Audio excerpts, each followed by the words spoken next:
Hello जी ओम, मैं बोल रहा हूँ स्वामी रामदेव।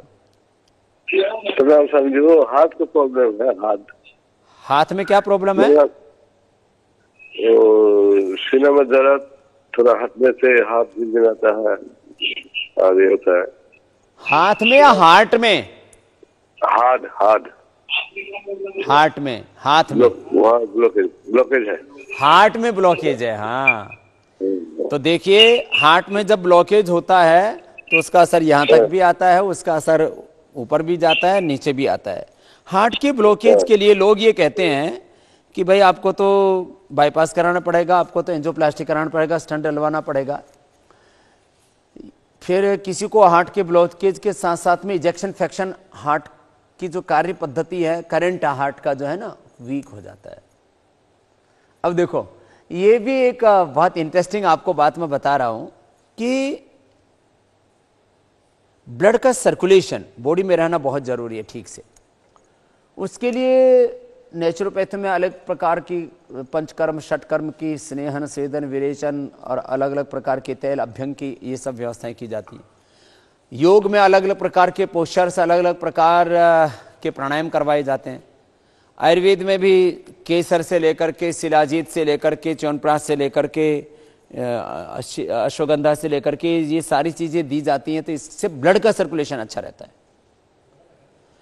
तो हार्ट के लिए भी, अब हार्ट में एक तो ब्लड का सर्कुलेशन पूरा हो, जो अंदर ब्लॉकेज हो गया वो निकल जाए। एक तो लौकी का जूस पिया करें, अर्जुन की छाल और हृदयामृत 2-2 गोली ले लिया करें, और कपालभाति, अनुलोम विलोम, प्राणायाम आधा आधा घंटा करना शुरू कर दें। और जब भी आपको खाना खाना है तो आप लौकी की सब्जी खाइए। आप ये प्रयोग 1 महीने कर लीजिए कि खाने में लौकी की सब्जी और सुबह शाम लौकी का सूप या जूस। जहाँ थोड़ा सा बहुत ही ठंडा वातावरण है तो वहाँ लौकी का सूप पी लें। क्या जूस में गुण तो अच्छे होते हैं लेकिन वो ठंडा होता है थोड़ा, तो जिनको अर्थराइटिस है, अस्थमा या ठंडी ज़्यादा है तो ना पिए जूस, थोड़ा सूप बना ले, उसको गर्म कर ले थोड़ा सा, और क्या है। तो लौकी से, हृदयामृत, अर्जुन की छाल से और प्राणायाम करने से हार्ट के ब्लॉकेज निकल जाते हैं 99% लोगों के। मैंने सबसे पहले रमेश शर्मा एडवोकेट को ठीक किया था, उसकी पहले बात की एंजियोग्राफी में। बिना प्रूफ के बात नहीं करता हूं, क्योंकि ये बात जिम्मेदारी का काम है कि मैं किसी को बोल दूं कि तुम्हारा हार्ट अच्छा हो जाएगा और पता लगा उसको हार्ट अटैक होकर के उसकी डेथ हो जाए तो एक जीवन का अंत हो सकता है। इसलिए मैं अपनी जिम्मेदारी समझता हूं कि आपको कोई भी मैं बात बताऊं उसमें गंभीरता हो, प्रामाणिकता हो, एविडेंस बेस्ड हो। जब मेडिकल साइंस में कोई भी बात बोली जाती है तो बोलते हैं एविडेंस बेस्ड मेडिसिन है, एविडेंस बेस्ड बात बोलनी चाहिए। तो मैं आपको जो बात कह रहा हूं, ये प्रयोग मैंने हजारों लोगों पर किए हैं।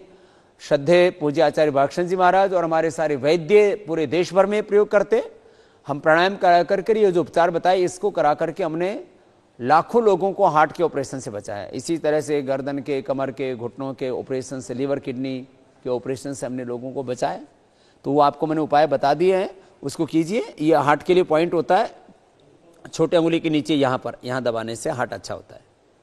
यहाँ दबाने से आंख अच्छी होती है, यहाँ दबाने से थायराइड, यहाँ दबाने से पेट, यहाँ दबाने से गला, यहाँ दबाने से आंतें, यहाँ दबाने से पेनक्रियाज, यहाँ दबाने से फेफड़े, यहाँ से फिर एक किडनी। लास्ट में पॉइंट जरूर दबाना चाहिए, छोटे अंगुली के ऊपर या हथेली के बीच में। ये यहाँ दबाने से माइग्रेन पेन, अंदर दबाने से और ज़्यादा सिर दर्द, इधर दबाने से कमर दर्द, पीछे के दबाने से पूरे मस्कुलर पेन ठीक होते हैं। ये पीछे जो पॉइंट होते हैं। और इस अंगुली के ऊपर दबाने से तो कमर दर्द एकदम ठीक हो जाता है। यहाँ से दबा दिया, इसको दोनों तरफ से, और यहाँ पहले अंगुली के पीछे से यहाँ से दबा दिया, इससे एकदम अच्छा हो जाता है। खैर, तो मैंने हार्ट के लिए आपको बता दिया, साथ में और भी एक्यूप्रेशर के भी पॉइंट हम बताते रहते हैं। इसी को मर्म चिकित्सा, नाड़ी चिकित्सा भी हम कहते हैं। तो योग, आयुर्वेद, प्राकृतिक चिकित्सा, मर्म चिकित्सा, नाड़ी चिकित्सा, और एक जो स्वस्थ जीवन पद्धति है उसके बारे में हम आपको बार बार बताते रहते हैं।